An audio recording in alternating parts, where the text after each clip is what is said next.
संघर्ष करो, हम तुम्हारे साथ हैं। सोनम वांगचुक संघर्ष करो, हम तुम्हारे साथ हैं। सोनम वांगचुक संघर्ष करो, हम तुम्हारे साथ हैं। सोनम वांगचुक संघर्ष करो, हम तुम्हारे साथ हैं।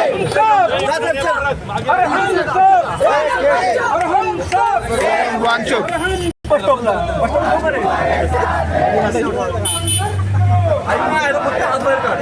दिल्लीत पाठिंबा वाटतोय, तुमचा सुद्धा राष्ट्रवादी काँग्रेसच्या माध्यमातून पाठिंबा दिलेला आहे। खरं म्हटलं तर आज महाराष्ट्रामध्ये संसदेचं अधिवेशन चालू असताना 20 तारखेला जंतर मंतरवर देशाच्या कानाकोपऱ्यातून मोठ्या प्रमाणामध्ये मोर्चा निघणार आहे आणि राष्ट्रवादी शरद पवार पक्षाच्या वतीने महाराष्ट्रामध्ये सगळीकडे या आंदोलनाला पाठिंबा देण्यासाठी आम्ही सर्वजण या ठिकाणी रस्त्यावर उतरलेलो आहोत। खरं म्हटलं तर देशामध्ये ज्या प्रकारे हुकुमशाही चाललेली आहे, आम्ही फक्त इतर राष्ट्रामध्ये बघत होतो। एक तर विद्यार्थ्यावर होणारा नीट परीक्षा असतील किंवा याच्यामध्ये झालेले भ्रष्टाचार असतील, अनेक विद्यार्थ्यांनी आत्महत्या केली। 20 दिवस न्याय मागण्यासाठी आंदोलन झाल्यानंतर एकही प्रशासन, एकही केंद्र सरकारचा माणूस त्या ठिकाणी जात नाही। जबरदस्ती या ठिकाणी आंदोलन चिरडण्याचा प्रयत्न होतोय आणि त्याच्यासाठी आज संसदेमध्ये तर आंदोलनाची दखल घेतली जाईलच, पण महाराष्ट्रासुद्धा त्यांच्या पाठीमागे आहे।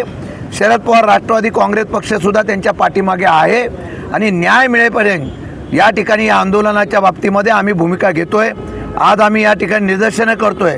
माझी विनंती आहे देशाच्या सगळ्या युवकांना आणि सगळ्या जनतेला की आत्ताच जर हा आंदोलनाची तीव्रता वाढली नाही, आपण आत्ताच क्रांती केली नाही, अनेक राष्ट्रामध्ये उद्रेक झाला, उठाव झाला, आंदोलनं चिरडल्यानंतर सुद्धा जनतेने आंदोलन हातामध्ये घेतलं, तशा प्रकारे हुकुमशाहीच्या विरोधातलं हे आंदोलन आता तीव्रता झाली पाहिजे आणि एक दिवस या असलेल्या भ्रष्टाचारी सरकारला आणि इथल्या असलेल्या हुकुमशाहीला पदच्युत करण्यासाठी ही क्रांती होईल असा मला विश्वास आहे। सर, लोकशाही धोक्यात आली का? ज्या पद्धतीने त्यांना नेण्यात आलेलं आहे, एकीकडे आंदोलन होत आहे, माझ्या सरकारला इतकी भीती का वाटते की आंदोलन? मला एक कळत नाही। आज देशाच्या पंतप्रधानांनी सांगितलं की युवकांचं कितपत देशाच्या क्रांतीसाठी योगदान आहे, पण 20 दिवस झाले युवक रस्त्यावर उतरलेले आहेत, त्यांच्याकडे दखलही घेतली जात नाही।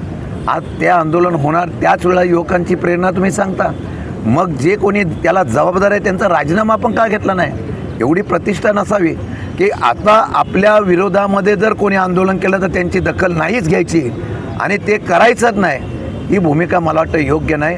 आणि मला आजही कळत नाही की आज विद्यार्थ्यांचं नुकसान होतं आहे, बेरोजगारी वाढते आहे, प्रचंड प्रमाणात सर्वसामान्य जनता होरपळली जाते महागाईमध्ये, पण या असलेल्या प्रश्नावर अशा पद्धतीने अन्याय करण्याची भूमिका होत असेल, चिरडला जात असेल तर त्याचा निषेध केला पाहिजे। सर, डिलिमिटेशनला रोहित पवारांचा विरोध आहे। सुप्रियामध्ये 2 गट आहेत, रोहित पवारांचा भाजपला विरोध, पुन्हा डिमिनिशन सुप्रिया सुळेंचा पॉझिटिव्ह, राष्ट्रवादी 2 गट पडले।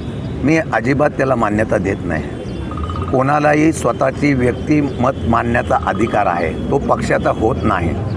त्या दिवशी सुप्रियाताईंनी, ज्या कार्याध्यक्ष आहेत, संसदेच्या आमच्या नेत्या आहेत, त्यांनी स्पष्ट शब्दात सांगितलेलं आहे, सविस्तर खुलासा केलेला आहे की डिलिमिटेशन करताना कशा पद्धतीने आम्ही त्याची चर्चा करू, डिलिमिटेशन आमच्या समोर येऊन द्या, ते डिलिमिटेशन समोर आल्यानंतर मग त्याच्यावर त्याची सरकारची किंवा केंद्र सरकारची किंवा सत्तेमधल्या पक्षाची कशी भूमिका आहे ती बघितल्यानंतर आम्ही निर्णय घेऊ।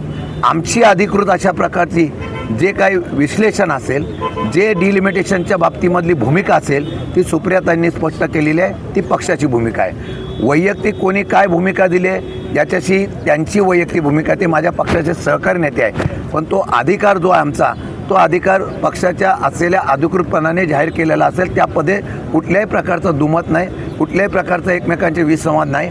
सुप्रियाताईंनी या डिलिमिटेशनला पाठिंबा दिला नाही, त्यांनी सांगितलं आहे 50% राज्यामध्ये तशा प्रकारचं आरक्षण वाढवण्याचा प्रयत्न झाला, पण तो लोकसंख्येच्या आधारावर करून राजकीय होऊ नये, तो प्रस्ताव आला, आम्ही त्याच्यावर फेरविचार। महिला आरक्षणाला पवारसाहेबांनी पहिल्यापासून पाठिंबा दिला ना, आणि महिला आरक्षण मिळावं हे राज्यांनी पहिलं इम्प्लिमेंट केलेलं आहे, त्यामुळे राज्याच्या भूमिकेच्या आणि महिला आरक्षणाच्या बाबतीमध्ये डिलिमिटेशनचा विषय येत नाही।